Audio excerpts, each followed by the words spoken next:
Assalamualaikum warahmatullahi wabarakatuh. Segala puji bagi Allah Subhanahu wa taala, Tuhan semesta alam, yang telah memberikan kita nikmat iman, kesehatan dan kesempatan untuk berkumpul dalam majlis ini. Shalawat dan salam semoga selalu tercurah kepada Nabi Muhammad sallallahu alaihi wasallam, keluarganya, para sahabatnya dan seluruh umatnya hingga akhir zaman. Hadirin yang dirahmati Allah, pada kesempatan kali ini izinkan saya menyampaikan ceramah tentang tanda-tanda husnul khotimah, sebuah harapan yang kita semua dambakan, meninggal dalam keadaan baik dan diridai oleh Allah Subhanahu wa taala. Pentingnya husnul khotimah. Husnul khotimah berarti akhir hidup seseorang yang baik, ditutup dengan keimanan, amal saleh dan mendapatkan ridha Allah Subhanahu wa taala. Setiap muslim tentu menginginkan akhir kehidupan yang mulia ini, karena hidup kita di dunia hanyalah sementara, sedangkan akhirat adalah tujuan abadi. Rasulullah sallallahu alaihi wasallam bersabda, sesungguhnya amal itu tergantung pada akhirnya. Hadis riwayat Bukhari dan Muslim. Artinya, sebaik apapun amal seseorang, semuanya akan dinilai dari bagaimana akhir hidupnya. Oleh karena itu, menjaga iman dan amal saleh hingga akhir hayat adalah hal yang sangat penting. Tanda-tanda husnul khotimah. Ada beberapa tanda yang menunjukkan seseorang meninggal dalam keadaan husnul khotimah. Berikut adalah tanda-tanda tersebut berdasarkan Al-Quran dan hadis. Pertama, mengucapkan kalimat syahadat. Rasulullah sallallahu alaihi wasallam bersabda, barang siapa yang akhir perkataannya adalah la ilaha illallah, maka dia akan masuk surga. Hadis riwayat Abu Dawud.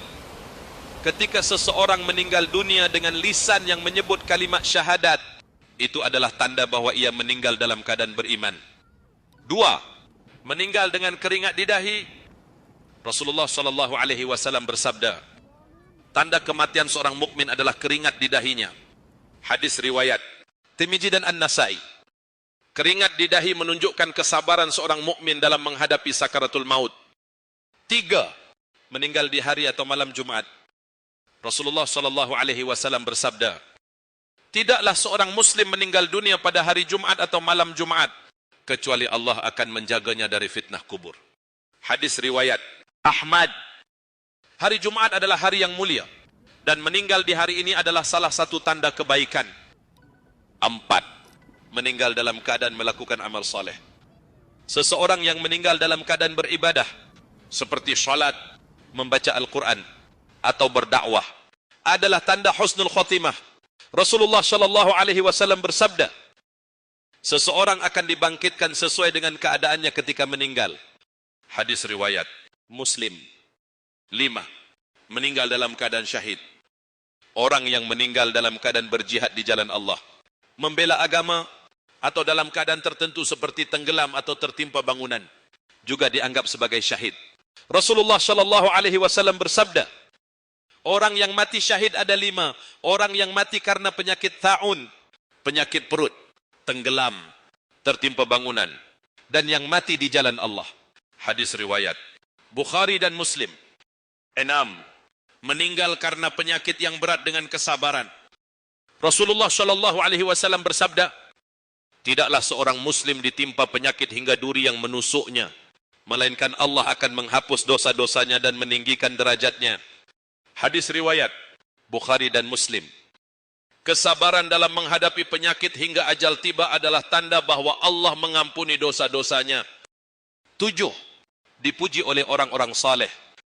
Rasulullah sallallahu alaihi wasallam bersabda, setiap muslim yang disaksikan oleh 4 orang bahwa dia adalah orang baik, maka Allah akan memasukkannya ke dalam surga. Hadis riwayat Bukhari. Jika orang-orang yang saleh memuji kebaikan seseorang setelah ia meninggal, itu adalah tanda bahwa ia termasuk orang yang diridai Allah. Cara menggapai husnul khotimah. Hadirin yang dirahmati Allah, agar kita dapat meraih husnul khotimah, ada beberapa hal yang harus kita usahakan. Menjaga iman dan takwa. Tetaplah menjaga keimanan kepada Allah Subhanahu wa taala dalam setiap keadaan. Hindari segala perbuatan yang bisa merusak iman. Memperbanyak amal saleh. Jangan pernah bosan untuk berbuat baik, seperti salat tepat waktu, bersedekah, membaca Al-Quran, dan berbakti kepada orang tua. Bertobat dari dosa.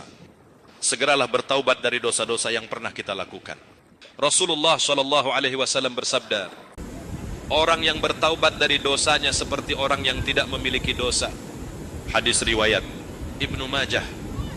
Berdoa memohon husnul khotimah. Sering-seringlah berdoa agar Allah memberikan akhir hidup yang baik. Salah satu doa yang diajarkan adalah, ya Allah, tetapkanlah kami di atas keimanan dan wafatkanlah kami dalam keadaan Islam. Menghindari maksiat.